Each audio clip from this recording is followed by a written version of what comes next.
လာပါCredit Motion Archima ကြိုဆိုပါတယ်ဒီနေ့ဗီဒီယိုမှာတော့ JHC ကထုတ်တဲ့ JHC LR 8001ကို unbox လုပ်ပြပေးသွားမှာဖြစ်ပါတယ် JHC ကနေတတိယမြောက်ထုတ်ထားတဲ့ကားဖြစ်တယ်လို့ယူဆရပါတယ်အခု JHC LR 8001ဟာဆိုရင် 180 scale ဖြစ်ပြီး Land Rover Discovery ပုံစံကိုထုတ်ထားတာဖြစ်ပါတယ် Official license version တော့မဟုတ်ပါဘူး JHC ကလက်ရှိမှာကားသုံးစီးထုတ်ထားပြီး scale တွေကလည်းတစ်ခုနှစ်ခုတွင်နေတာကိုတွေ့ရပါတယ်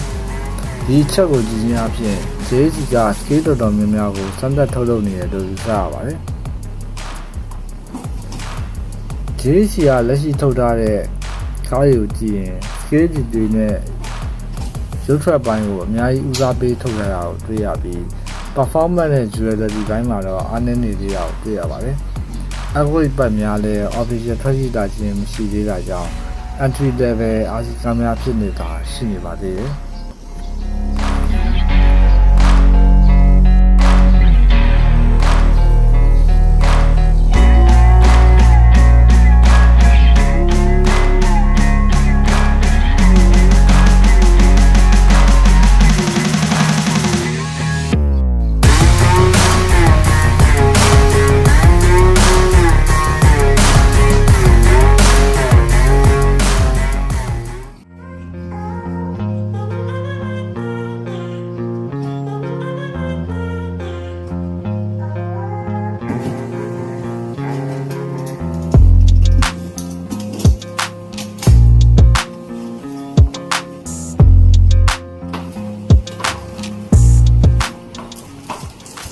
box ရဲ့အတွင်းထဲမှာတော့ instruction manual box ရဲ့ accessory pack အနည်းငယ်ရဲ့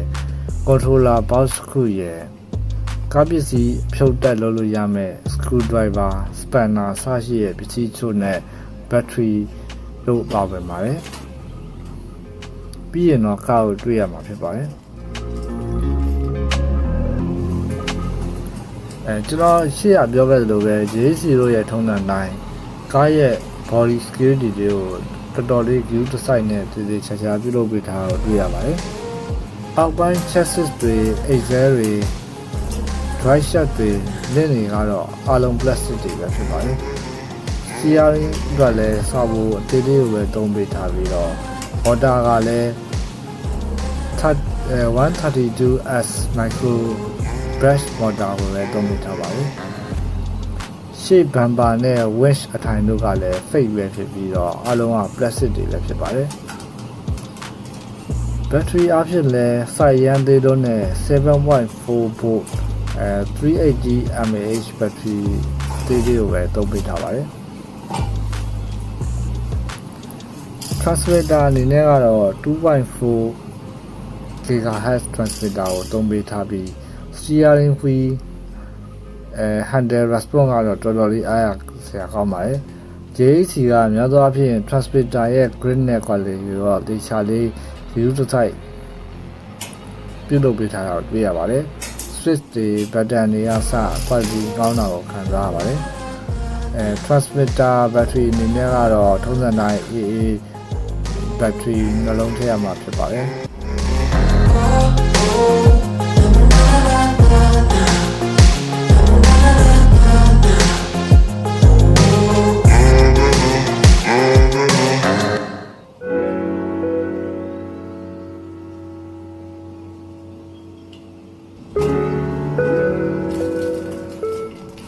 သူ့မှာပါလာတဲ့ accessory တွေကိုတက်ဆင်ပါမယ် accessory များအနေနဲ့ကတော့တော်တော်များများကို decorate လုပ်တက်ဆင်ထားပြီးသားဖြစ်ပါတယ်ဒါပေမဲ့ထပ်ပြီးတက်ဆင်ဖို့ထည့်ပေးလိုက်တာကတော့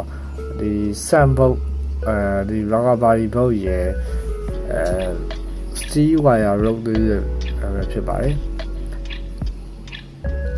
အရင်ဆုံး steel wire rope ကိုတက်ဆင်ပါမယ်တက်ဆင်ပုံကတော့ရှေ့ဘမ်ပါအစွန်းနဲ့ roof rack အစွန်းတစ်ဖက်စီမှာခြိပေးရမှာဖြစ်ပါတယ်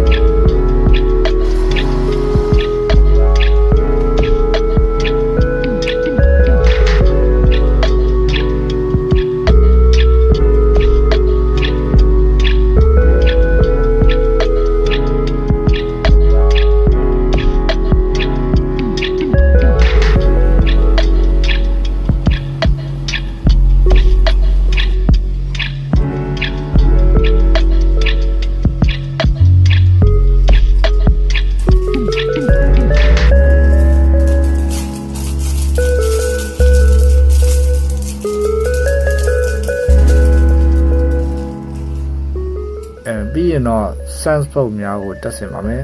အပေါ်ရရဲ့ဘေးမှာrecovery ပုတ်ကိုပညာတက်ဆင်ပေးရမှာဖြစ်ပါတယ်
အားလုံးပြီးသွားရင်တော့ဆက်သက်ကြည့်ပါမယ် sharing ပညာနဲ့ throttle test လုပ်ကြည့်ပါမယ် speed အနေနဲ့ကတော့2 speed net 2 speed ရဲ့ network ရဲ့ဆိုပြီး3 speed transmission gear ပေါင်းနဲ့လာမှာဖြစ်ပါတယ်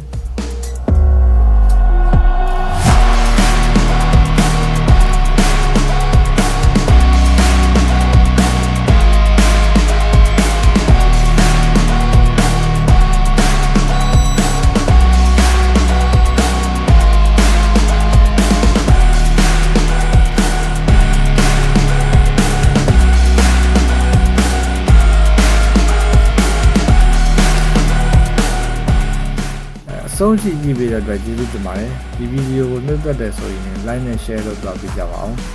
နောက်ထပ် RC နဲ့ပတ်သက်တဲ့ဗီဒီယိုတွေကြည့်နိုင်ဖို့ကျွန်တော်တို့ရဲ့ channel ကိုလည်း subscribe လုပ်ထားပြီးတော့